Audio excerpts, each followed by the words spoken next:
In this video, I'm showing you a quick and easy 4-part routine for correcting anterior pelvic tilt. Let's get into this.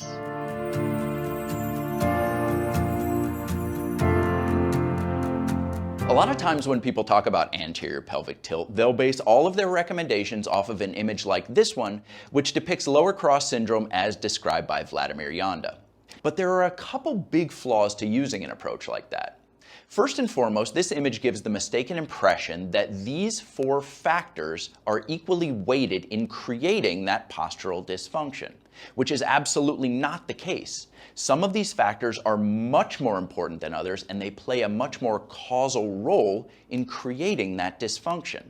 And those, of course, are the factors that we really want to focus on when we're working to correct anterior pelvic tilt.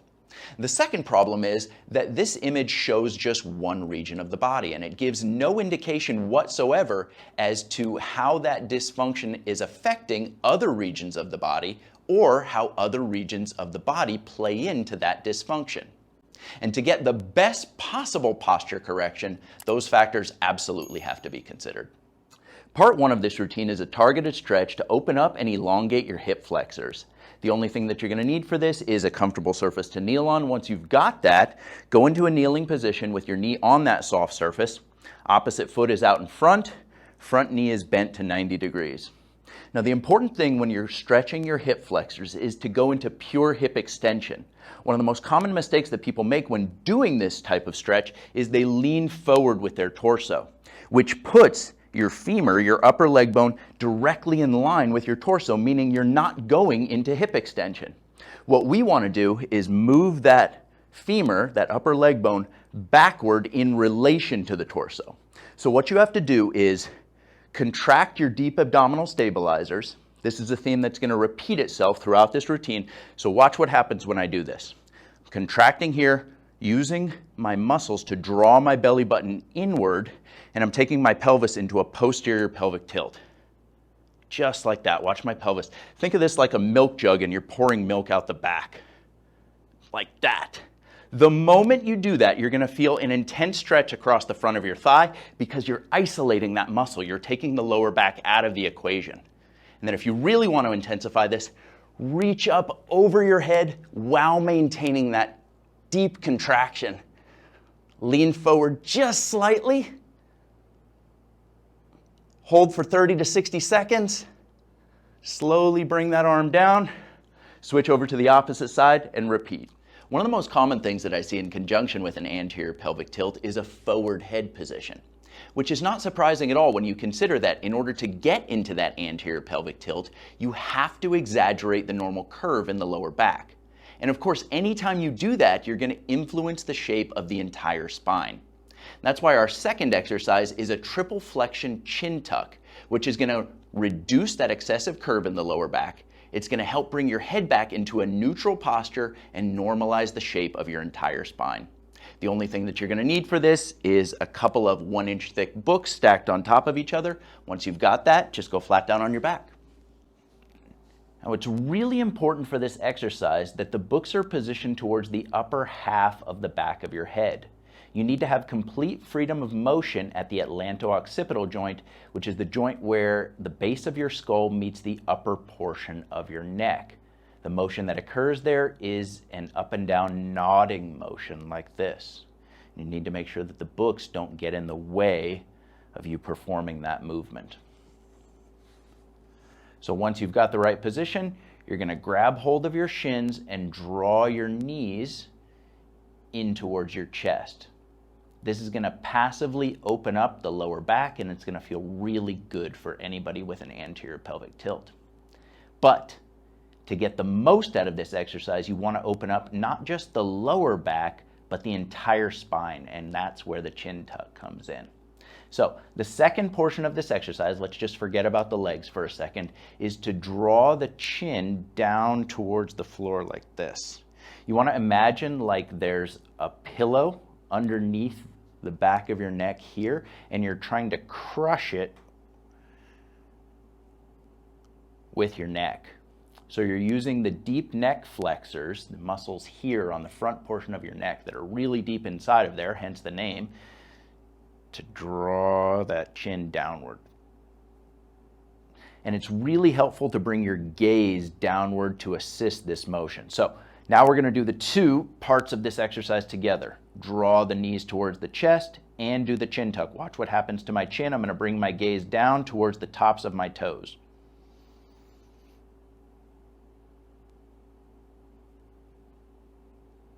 And then it's just a contract and hold. And as I bring my chin down, I'm pulling my knees in even tighter.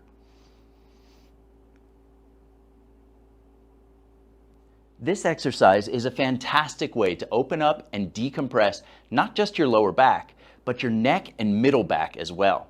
Now it can be pretty intense, so I would often start people with just a 3 to 10 second contraction, really focusing on perfecting their technique. Slowly over time though, I would work them up to the point where they could perform 2 sets lasting 20 to 30 seconds each. With the deep neck flexors activated, we're ready to move on to exercise number 3, which is a pelvic tuck from a plus.